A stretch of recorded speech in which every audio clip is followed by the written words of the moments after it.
there's a way that you can impact. You're not a victim, like somebody, here, pour poison in my arm sort of thing. You're not that kind of a victim, right? Like you have things you can do to impact on not only how you get through the chemo, but the outcome of the chemo. You can actually make it more effective by doing this stuff.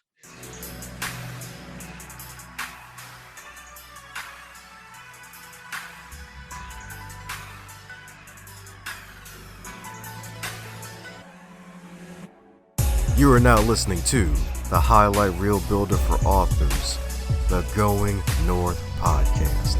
I'm your host, certified self-leadership trainer and author of the best-selling book, Stay the Course, Dom Brightman. And you're going to be getting some goodies today from the guest that's up next.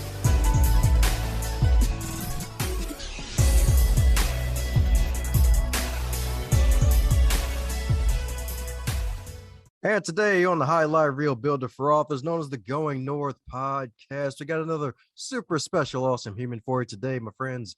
Another super special, awesome human for you today, because today's guest in particular, a registered dietitian, a rarity for the show, as well as a certified Primal Health Coach with over 30 years. You heard that right, folks. 30 years of experience working in many areas of nutrition. And she currently works in long-term care with a focus on nursing homes and gerontology. And a private practice promotes low-carb and high-fat lifestyle for healthy aging and chronic disease prevention. So you heard that right, folks. Healthy aging. We don't believe in old here. We believe in being bold, y'all. And herself, she's a cancer survivor since 2018, and she's an avid hiker, cyclist, live theater backstage crew member, and a wannabe world adventurer. And she currently lives on the beautiful Bruce Peninsula in central Ontario, Canada, with her wonderful husband, Mike, and a noisy cockatiel named Ziggy. Hopefully his last name ain't Marley, and a flock of backyard chickens. So let's give it up for the one, the only MT herself, Miss Martha Tettenborn. How you doing today, Martha? I am just fabulous. Thank you, Dom. It's wonderful to be here talking with you on a Friday night. Oh, yeah, that's right. Who needs Saturday night fever? It's about Friday night fever. That's right. That's right, indeed. Well, Friday night fantasticness. Let's not talk about fevers. I'm pretty sure you don't want folks having fevers.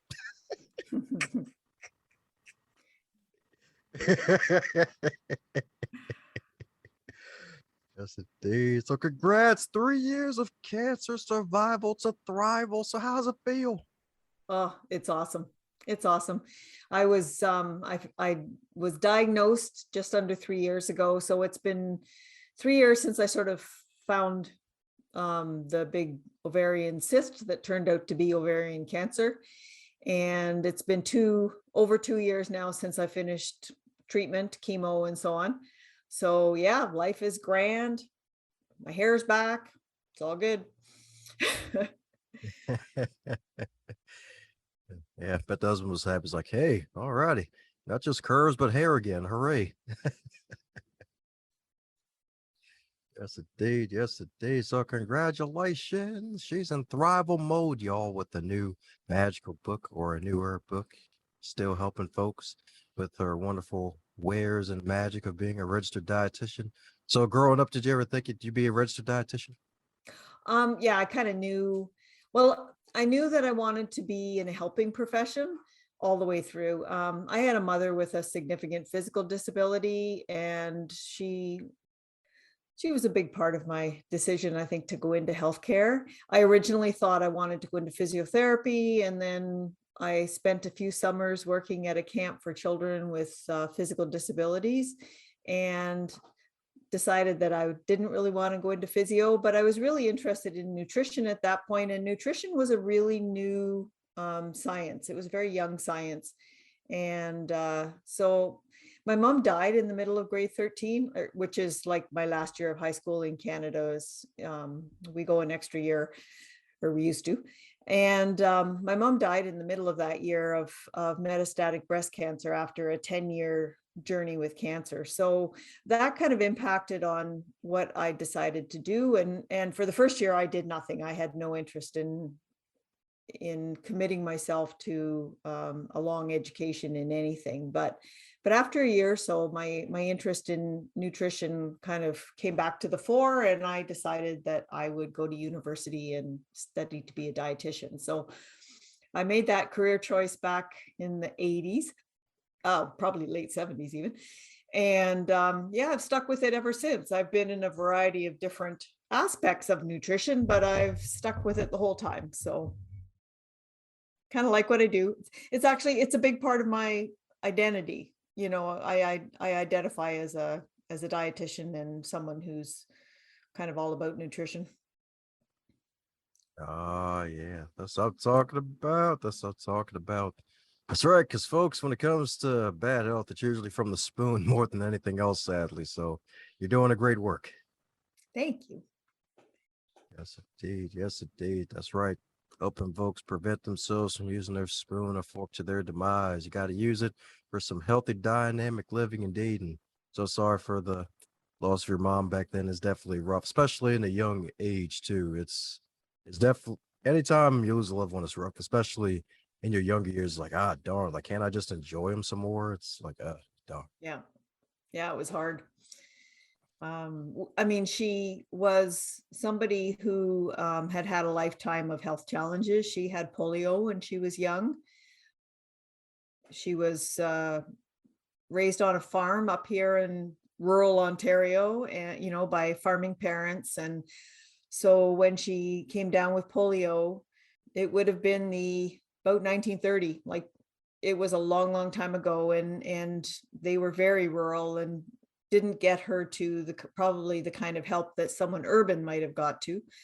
So she grew up physically disabled, but with an indomitable spirit and a wonderful, strong faith that was instilled in her by her family, and that she passed on to me and my sibling. So she was a very special lady, and a big part of, I think, who I am and where my strength comes from these days.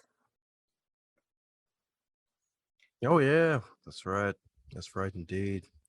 Yeah, because interesting times to living in, to say the least. That's for sure. Oh my goodness. Especially with this COVID-21 going around out there.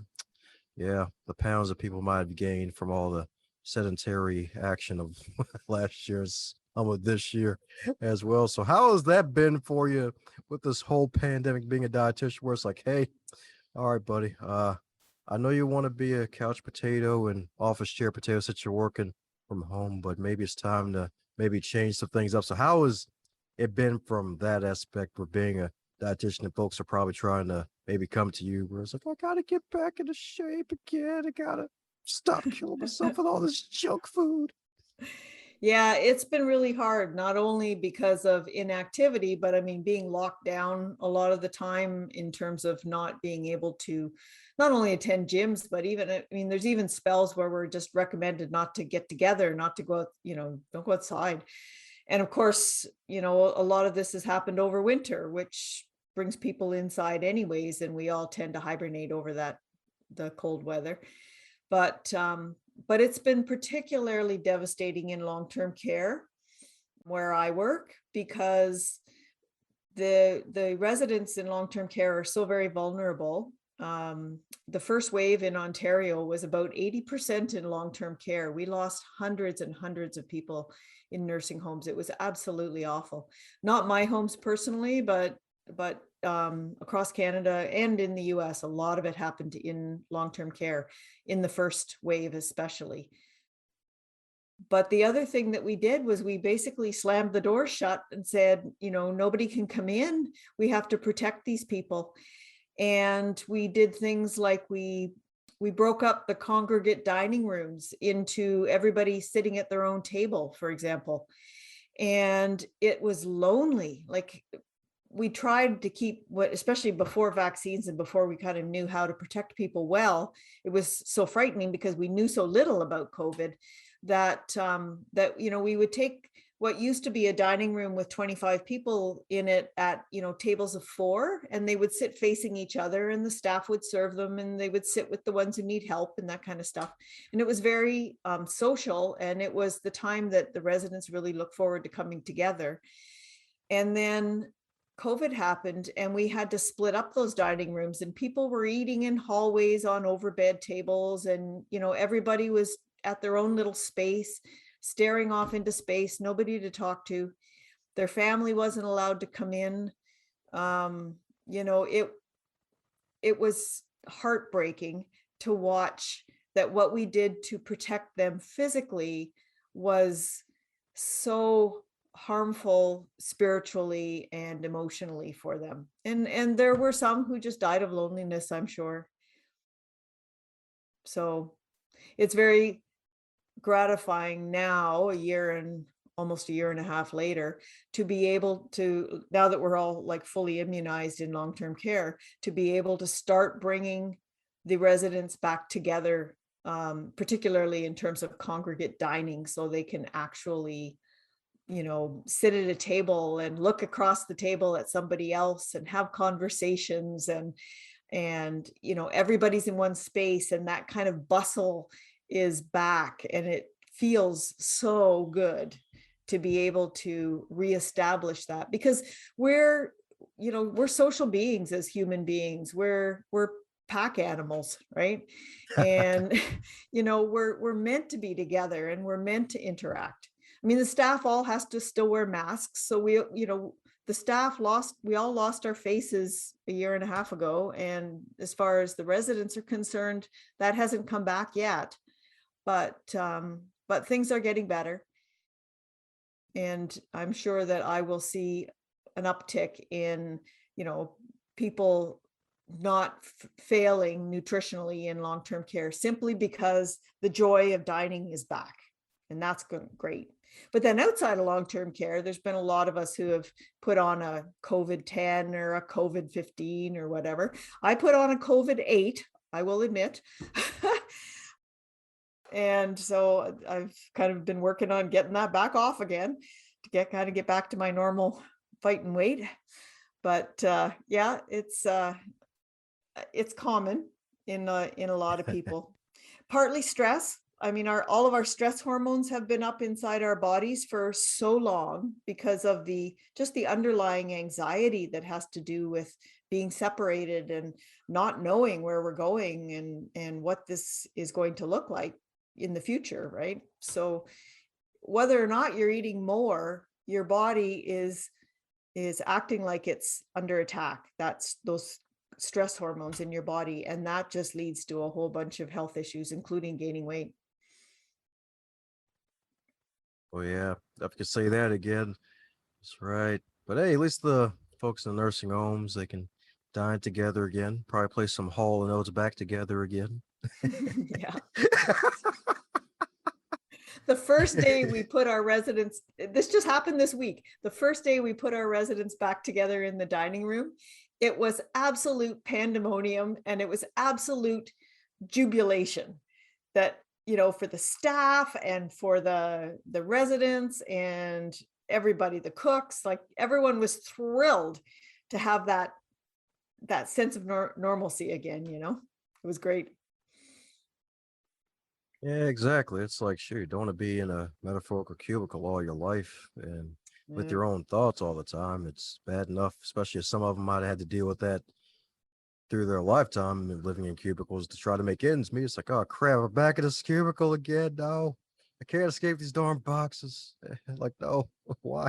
Oh, humans again. Yay, I lived, I survived through the darn pandemic. Yay, it's my friend from 5 years ago.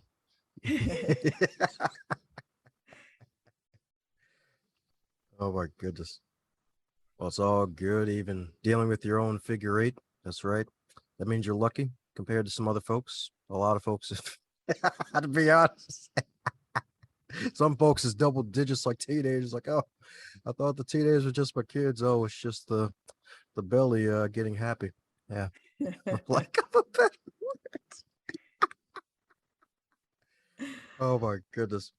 Well, speaking of wonderful weight and just basically helping folks with their diet. So really, how did the cancer happen? Because with you being a dietitian, I'm pretty sure you keep supreme health in mind all the time. And it's kind of weird sometimes. It's like you do all the right things and like sickness still finds you, it's really kind of disheartening. So how are you able to, like, how did it happen? How are you able to combat that?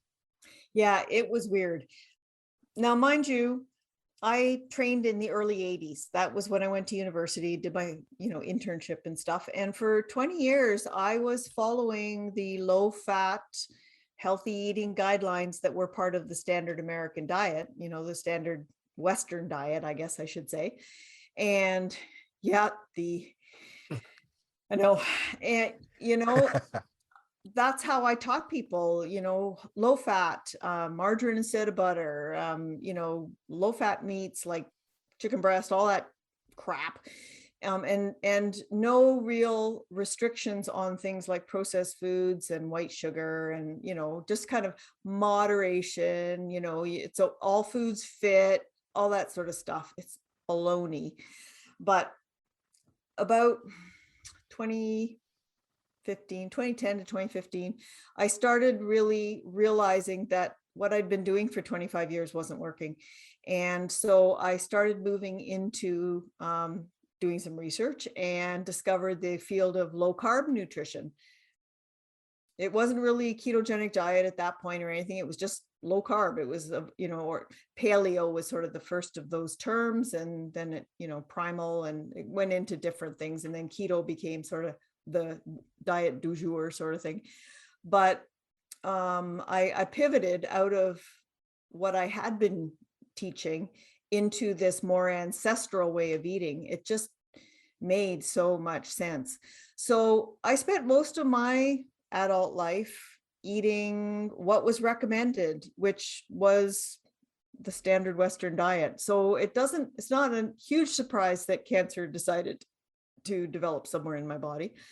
But what I did end up with was a huge ovarian cyst that I had no idea was there until I laid down on my stomach one day. And all of a sudden there was this big bulge there that had never been there before. It was like I was laying on an egg or something. So I immediately got up and called my doctor, and 5 days later I had an ultrasound, and they said it's this big fluid filled cyst, 16 centimeters. That's about 5 inches across. So big. And it had to come out, but it was summer. So that took a couple more months. By the time, the surgeon comes back off of holidays and all that sort of stuff. And so it was another 2 months before I had it removed, and it kept growing during that time. So it was getting bigger. I was feeling rather pregnant, which is a stupid way to feel at 58. But anyways, I had it removed laparoscopically, which meant that it was this big balloon that they had to rupture through a little hole in my abdomen. And then they suck out the fluid, and then they pull out this deflated balloon of a cyst. And of course, sent it off for pathology, which is what they do with anything they take out of your body ever. And 6 days later, I got a call that said, come back and see the doctor. Come tomorrow morning, bring your husband. And I knew right away what that meant, because I've worked in healthcare for 30 years, right? So it's like, oh crap. And yeah, it was ovarian cancer. It was stage 1, which is incredibly lucky, because 75% or more of women who are diagnosed with ovarian cancer will be diagnosed at stage 3 or 4, like, so late stage where there's metastases and stuff. It's a very difficult to diagnose cancer, because the ovaries are buried so far inside your body that there's nothing kind of on the surface to, they don't attach to the outside in any way. They don't cause, vaginal bleeding. They don't, like, there's nothing kind of obvious. And the symptoms tend to be really nondescript, like bloating or, constipation or early satiety or something. And they're just the kind of things that middle-aged women write off as being aging or menopause or something, right? So we don't pay attention. And then women are famous for not taking good enough care of themselves, because it's always our job to take care of other people, our families or whatever. And I hadn't paid any attention until this thing was like 5 inches across. So, I wasn't, there was no pain associated with it or anything ever. But, I was incredibly fortunate that I was caught at stage 1, that this cyst was so big that it couldn't be ignored and had to come out, and it came out, at a very early stage. So, however, because I had chosen to do the laparoscopic thing, it had been ruptured inside my body, and that meant it was classed as a spill. And so it was recommended that I do more surgery and chemotherapy. So that was what sort of sent me down the path of cancer treatment. And being kind of a lifelong learner and science health nerd and so on, and already a bit of a renegade because of this whole low carb keto direction, ancestral health direction that I live in, I started doing some research, and that's when I discovered the field of cancer metabolism. And I had no idea there was such a thing as cancer metabolism. I literally didn't know. As a dietitian, all we were ever told about cancer wasn't considered to be really a nutritional disease. Basically, we were supposed to help cancer patients to not lose weight. So whatever you could get into them so that they would manage to stay nourished despite the cancer and despite the side effects of the treatment. Because chemo is poison. It's horrific, right? So, we were just told maximum nutrient density in small quantities. That was all we really had for cancer patients. And that wasn't good enough for me. So I went digging, and here it turns out that cancer has a different metabolism than healthy cells. And we knew this 100 years ago. In fact, the doctor who really described it won a Nobel Prize for this in 1931, but he was German.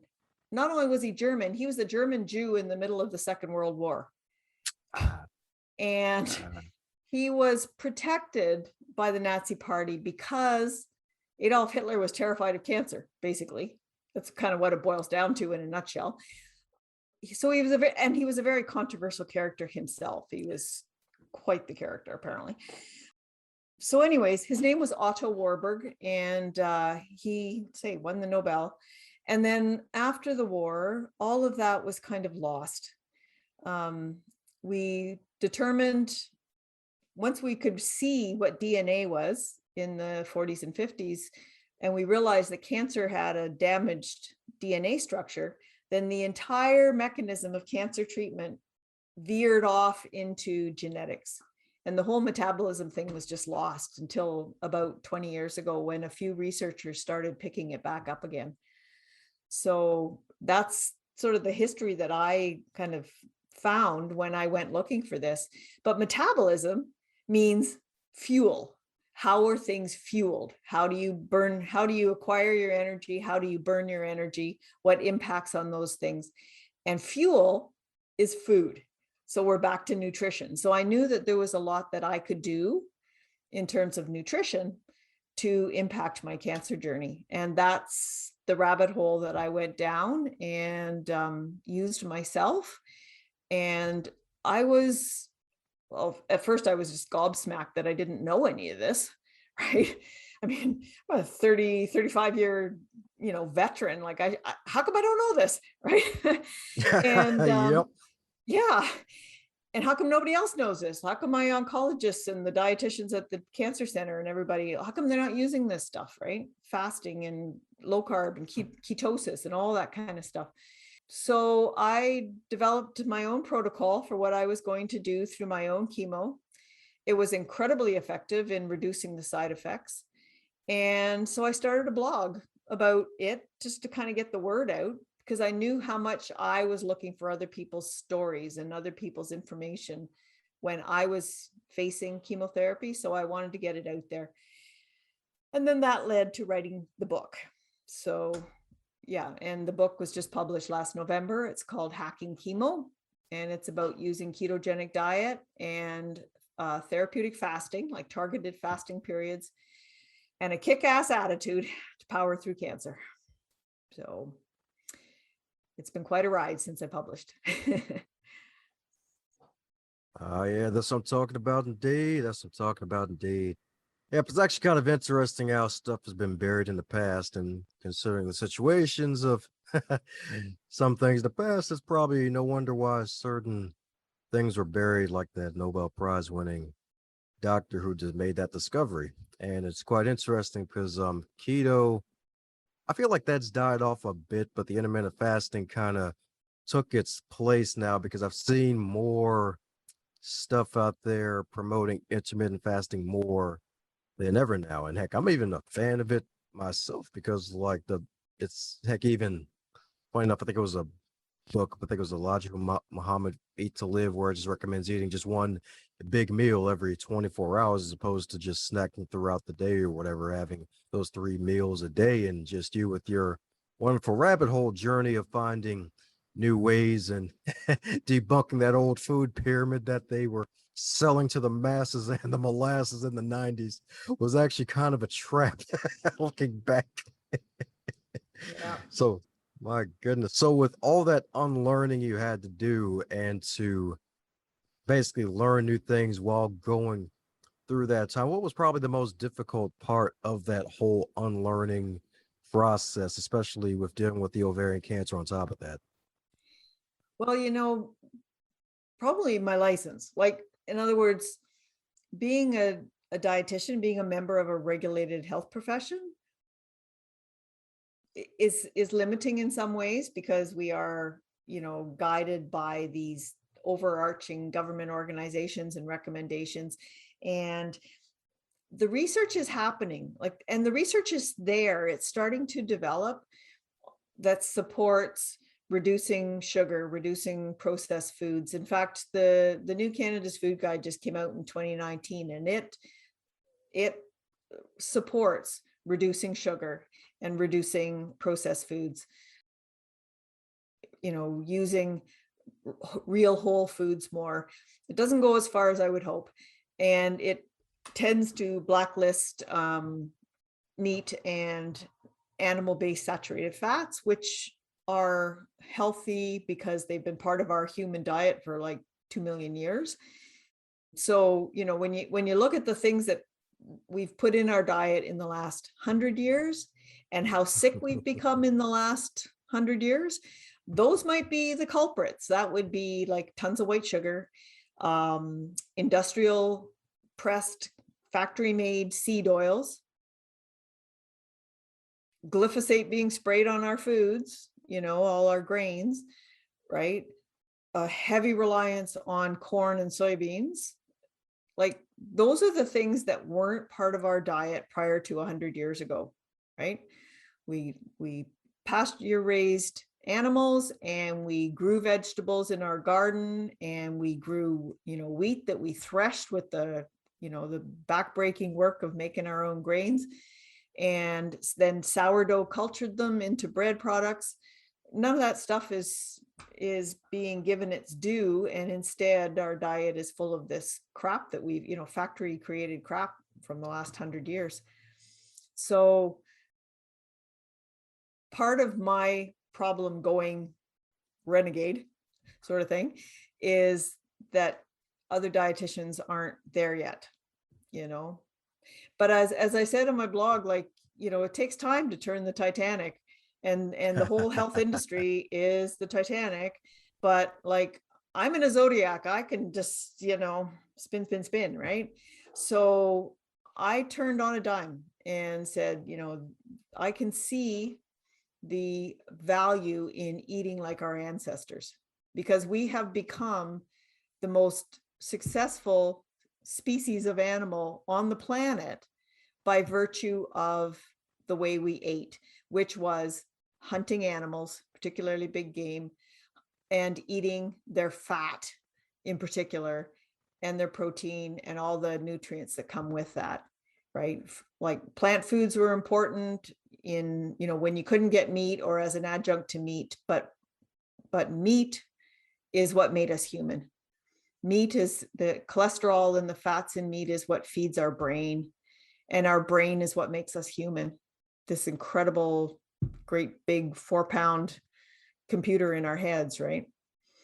So yeah, that's getting that across to other health professionals who haven't got there yet because, big industry and big drug and big pharma and big medicine are all still telling us, a different story, and one that's based on the money, right?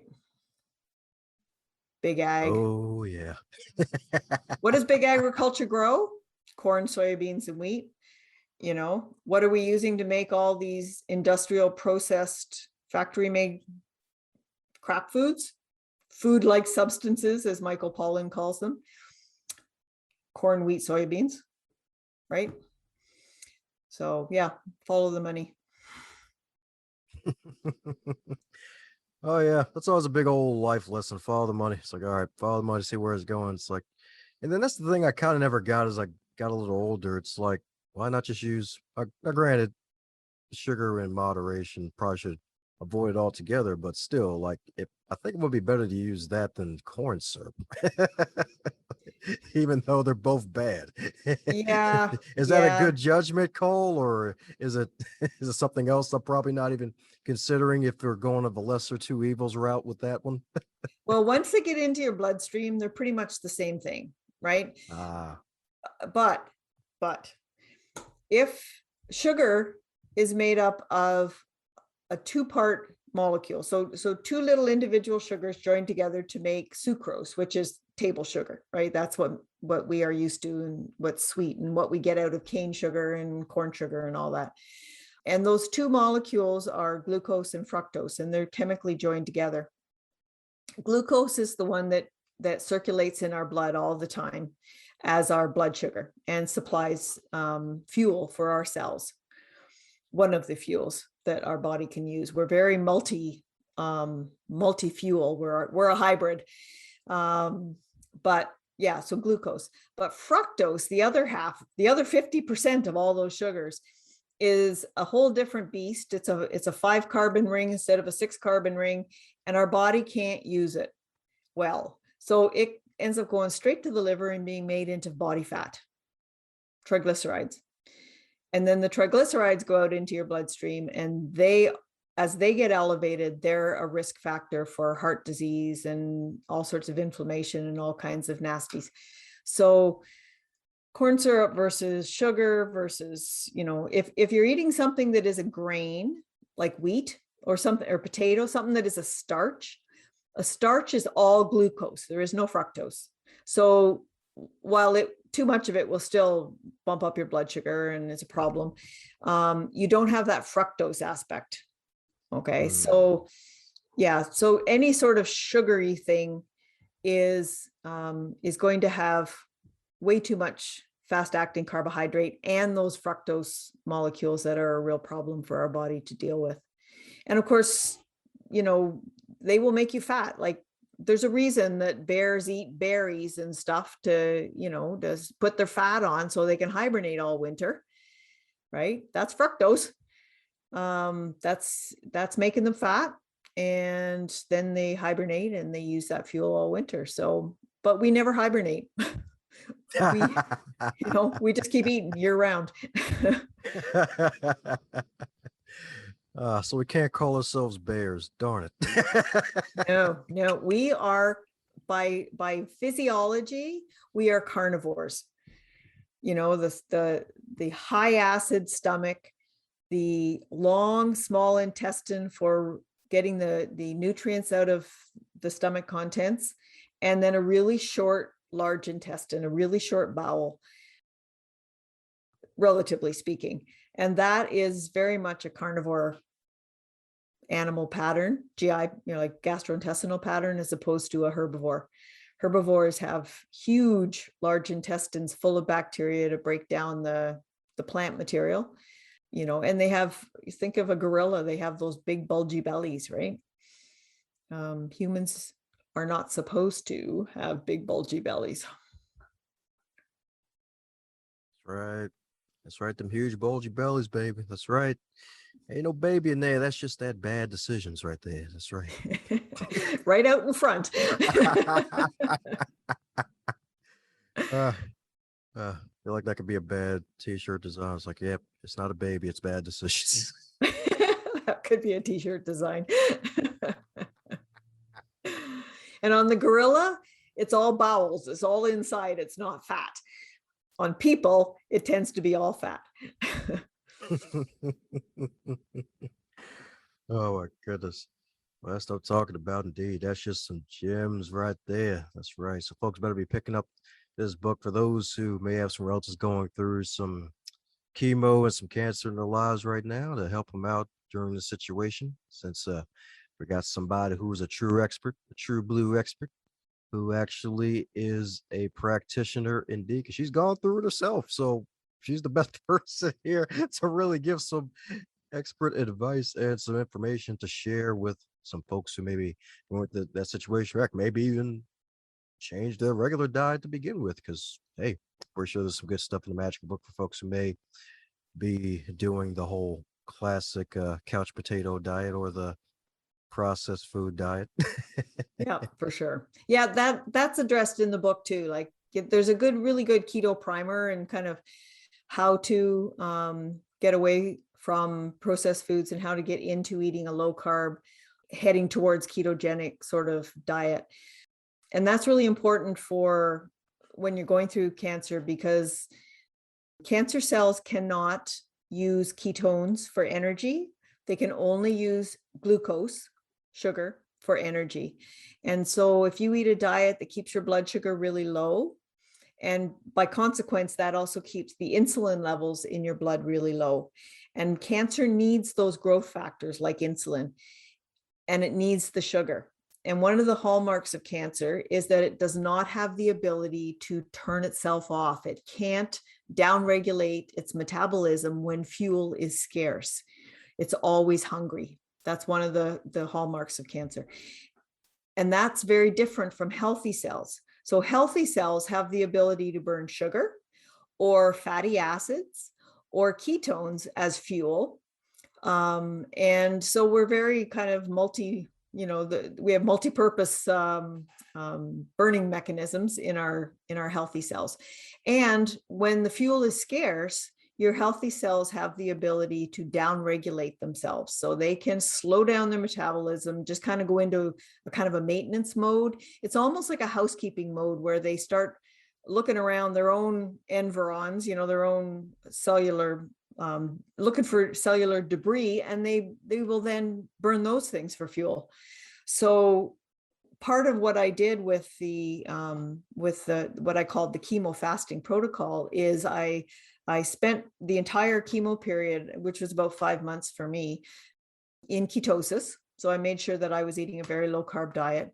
But then each time I had a cancer chemo treatment, I would actually fast for 72 hours, so 3 days, right through the chemo period. And what that did was that because the fuel was scarce, my healthy cells went into this quiet mode, this maintenance mode. I call it stealth mode.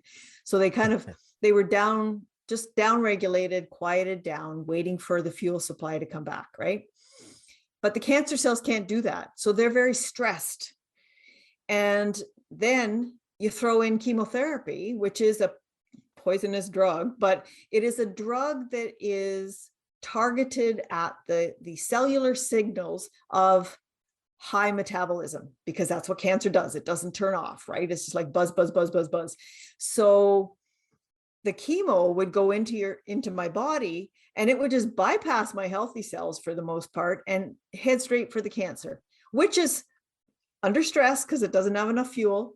And it's the only thing in there right now that's like firing on all cylinders. The rest of my body's very quiet. What that did was made the chemo effective, number one, because it's hitting up on cancer cells that are already stressed, under stress. And my healthy cells, it just kind of missed them. It just went right over them, right? And headed straight for the cancer. So the areas of your body that are usually in growth mode as an adult, we don't have very many parts of our body that are actively growing as an adult, right? We're done with that part. But things like hair follicles, right, are growing all the time, producing new material. Your nail beds on your hands, the lining of your GI tract, and your bone marrow. And your bone marrow is what makes all of the cells that are part of your bloodstream. So your red blood cells, your white blood cells, a lot of your immune system cells, your platelets that cause clotting, all those are made in your bone marrow. So that's another area where the chemo hits hard. And that's why a lot of people get into low immune systems and anemia from low red blood cells and like low iron, all that kind of stuff. And the gastrointestinal tract, people get into mouth sores and nausea and vomiting and all kinds of problems with the chemo. And the other thing that can often happen is you get muscle aches and you get nerve damage causing what's called peripheral neuropathy. So your fingers and toes kind of go tingly or numb, things like that, because the nerves are being damaged. And I can tell you that I did 6 rounds of a fairly aggressive chemo once every 3 weeks. And I fasted for 72 hours. So 36 hours prior, the day of the chemo as well, and then 24 hours after the chemo. So for me, it was about a 72-hour cycle. And I had almost no side effects. I had no nausea, no vomiting, no peripheral neuropathy, like all of the stuff that happens sort of within the first 24 to 48 hours after you take the chemo, when it hits those fast growing areas. I had almost none of that. I never had to go horizontal, like into bed. I never missed meals. In fact, I never missed making the meals. It might just be bacon and eggs or something, but I'd get up and I'd make a meal and then I'd go back to my armchair sort of thing. And every cycle, it got a little bit easier. I needed less medication and like to get through the side effects and stuff. So it was pretty incredible, my response. I mean, I went bald because by the second week, your hair falls out, and my blood values dropped, but never far enough that they wouldn't bounce back by the next cycle so that I could have the next cycle. Like I never required the drugs that help to support your immune system or anything like that. So my response was pretty freaking amazing, really. And that's what I want to be able to share with other people, is like, there's a way that you can impact. You're not a victim, like somebody, here, pour poison in my arm sort of thing. You're not that kind of a victim, right? Like you have things you can do to impact on not only how you get through the chemo, but the outcome of the chemo. You can actually make it more effective by doing this stuff. So that's why I wrote the book. That's what I'm talking about, indeed.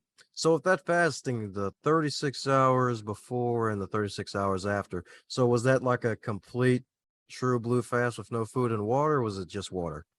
Oh no, no, I'm certainly not a fan of dry fasting, I think they call it. Never tried that. No, this was a supported fast. So basically no calories. I used black coffee and black or herbal tea and bubbly water, regular water. And then I made bone broth, which I defatted, so there was no calories in it. But it was a great way to get some salt in, because you need salt, minerals when you're fasting for any sort of length of time. So I would make homemade bone broth, and I probably used about 3 cups of broth on each cycle. Like I'd only need it. My chemo was always on a Thursday, so I would stop eating Tuesday night. I'd have supper Tuesday night, and that would be it. Wednesday, I would usually have about a cup of bone broth at lunchtime, because I was usually at work. And then Wednesday night, we would drive to the cancer center, which was 3 hours away from where I live, because we're fairly rural here, and stay in a hotel overnight. And I would have a cup of bone broth in the evening as my supper.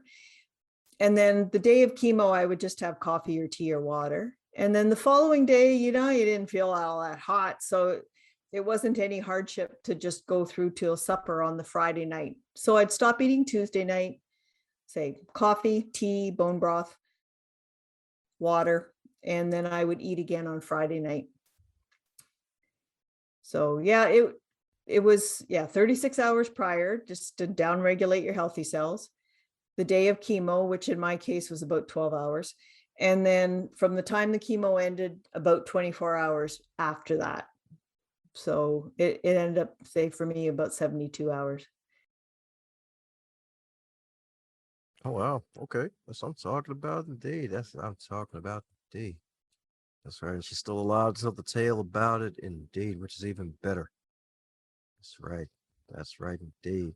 So since this is far from your first rodeo in terms of being on the mic on a podcast, is there a question that you wish should be asked more often? Well, I guess I talk a lot about the nutrition, but I really also like to talk about the attitude or the spirit that you need to really be successful going through cancer treatment. I decided early on in the process that I was not going to be a helpless victim, just like say, stick your arm out and here, put the poison in, right? And I didn't want to be a victim. So, there's actually a chapter in the book called Avoiding You Poor Dear Syndrome, because it's like people would come up to you and go, how are you? Expecting you to be like lousy. And it's like, I'm freaking awesome. Thank you very much. I'm bald, but oh well, it was winter. I just wore a toque all winter. Yeah, including in the office. But yeah, I would have sort of a low 5 days, and then I'd have about 2 weeks of pretty well normal. I wasn't running marathons, but I was in good shape. But I also decided early on that I was not going to be a warrior, that I wasn't going to be in a fight, because that's a mindset that comes with a lot of stress and a lot of stress hormones. You're flooding your body with worry and with anger and the cortisol and the adrenaline streaming through your body, and all of that's not good for you. So I decided early on in the process that I was going to come at it from a direction of love and gratitude. And I came to understand that cancer is not a foreign invader, like a bacteria or a virus or something. Yes, it's an uncontrolled growth, but it is you. It's not an invader. It's your own cells that are misguided and damaged, and they're doing something wrong, but they're still you.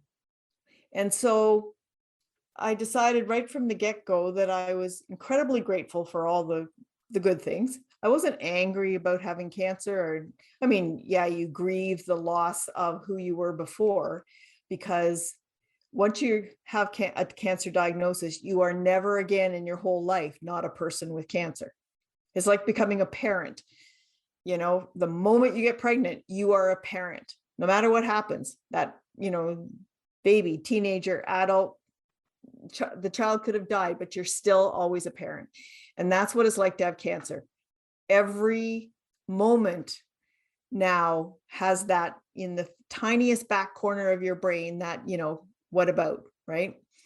When you're making plans or looking, 15 years down the road or whatever. So I decided, though, that I was going to be try and wash myself with love, just flow love and the energy of the universe and universal love. And there's a lot of different ways to describe it. In my upbringing, it's called God, right? But other people have different ways of approaching this energy of the universe that we're all connected to. And I'd go to bed at night and I put my hands on my belly and I would just send love into that area of my lower belly where this, there could potentially be cancer cells. And I guess that's what I really want people to know, is that cancer's not something else that's come into your life and it's like from outside. It's part of you. It's a misguided part of you that you need to send off. I describe it like the Marie Kondo thing, the little Japanese guru of tidying up, right? She says, if Oh yeah. There's these things in your life, and she says, if you look at that thing, and if it doesn't bring you joy, if it doesn't spark joy, as her term is, then you thank it for its part in your life and you let it go. And that's kind of how I was looking at my cancer, and when I think about where I am now with being a published author, having had like this veering off into left field to become a dietitian who's like passionate about using these interventions for cancer treatment, none of that would have happened if I hadn't had cancer. So, how can you not be grateful, right? Oh, yeah, that's right. Just had to rename the moment right there. Indeed. That's right. Had to find that thing that sparked that joy for you. That's right. Lighten that new flame. That's right. So I can throw some more logs on it, some more stuff to kindle that fire. That's right. So folks can read some of the good stuff you have on their Kindle Fire if they haven't. That's right. That's right indeed. That's right. And that attitude is definitely great. It's definitely good to have a great attitude indeed and have the right attitude because there's a reason why they call them pity parties because, pity, they love parties and misery loves company. But hey, success loves company too, especially good company. It's like, hey, if someone's winning, those with the right mindset, they want to be around those winners to catch some of that life for themselves, and that can even create a whole conglomerate of winners so they can inspire each other to be the best versions of themselves ever. That's what I'm talking about, folks. That's what I'm talking about. The Martha's doing it. The mighty Martha's doing it, y'all. That's right. That's right. She's mountain doing it, y'all. Oh, yeah. Well, we're coming down to the magical question that every guest gets to receive, and that is if you're to wake up tomorrow and you're 25 again, but this time in the current year of 2021 with all of your knowledge and experience, what advice would you give to yourself? I don't know that there's much that I would change. I must say that I got married when I was 25 to the man I'm still married to 40 something years later. And we made life decisions that have brought us to a pretty good place. And we are a heck of a team. So I guess I would probably tell that person to trust your judgment, to work as a partnership and as a team, and to stay strong in faith and in how would I describe that? In your confidence in yourself, and to not second guess yourself too much. I think one of the hardest things that I deal with now is what they call imposter syndrome. It's like, should I really be the person who's the expert in this? But you know what? I think I can. So yeah, that's probably what I would be telling my 25-year-old self. Oh, yeah. That's right. That's right. These solid advice. That's what I'm talking about. Solid as a boulder, y'all. That's right. That's right. And avoid the food pyramid. Avoid the food Illuminati, y'all. Let me stop.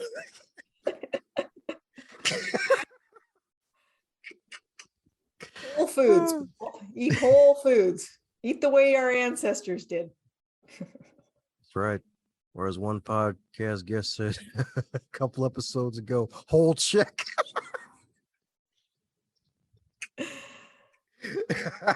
Go to Whole Foods, your whole check, go. Let me stop. Hold. I've heard it called that, hold paycheck or something. Oh, man. But for those who want to get the whole goodness of your magical book and keep up with all that Martha's doing, what's the best way for folks to do so? Well, I have a website. It's called marthatettenborn.com. That's the web address. And on there is my blog, links to my book. The book's on Amazon and all of the various platforms. It's digital and print on demand paperback. And it's called Hacking Chemo, using ketogenic diet, therapeutic fasting, and a kick-ass attitude to power through cancer. So yeah, there's links to that on the website.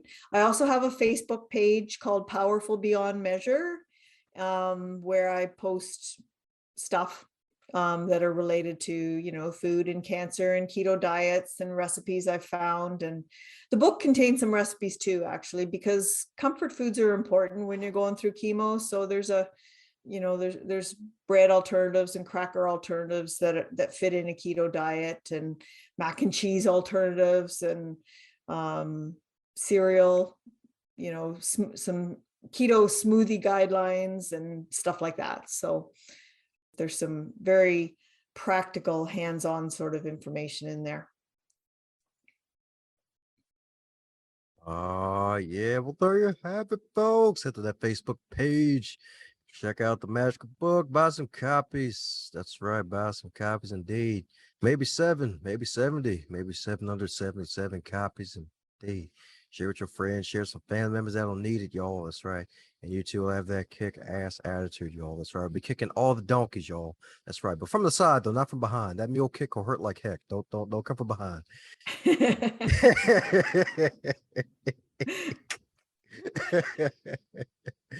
It looks lazy, but nah, you come from behind. You be in the hospital.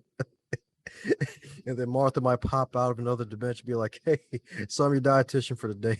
So here's where you don't want to screw up. Oh, your face is screwed up from the donkey. Okay. Well, anyways, here's your stop. I think it's time to put that little metaphor to rest there, Dom.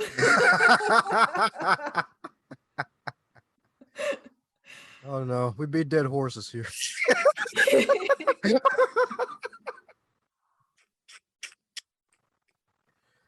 That's right.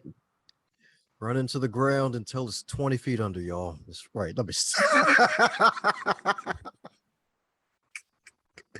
Well, before going further in this rabbit hole, any parting words before we close up shop, Martha? Just thank you very much for having me. You've been a really interesting host. It's been fun to talk to you. I hope that the things that I say will maybe reach somebody who's starting down the cancer journey or knows somebody that is, and maybe I can help some people. That's really what I just want to get this message out. So I appreciate the opportunity to do that. Thanks a bunch for listening to this podcast episode. Hope you really enjoyed it. Be sure to subscribe to this show if you haven't already, because more greatness is coming your way. And if you're so inclined, be sure to share with at least 3 other people in your network, so that way more folks can catch the fire that is on the Going North podcast. Keep winning at life and advance others to advance yourself.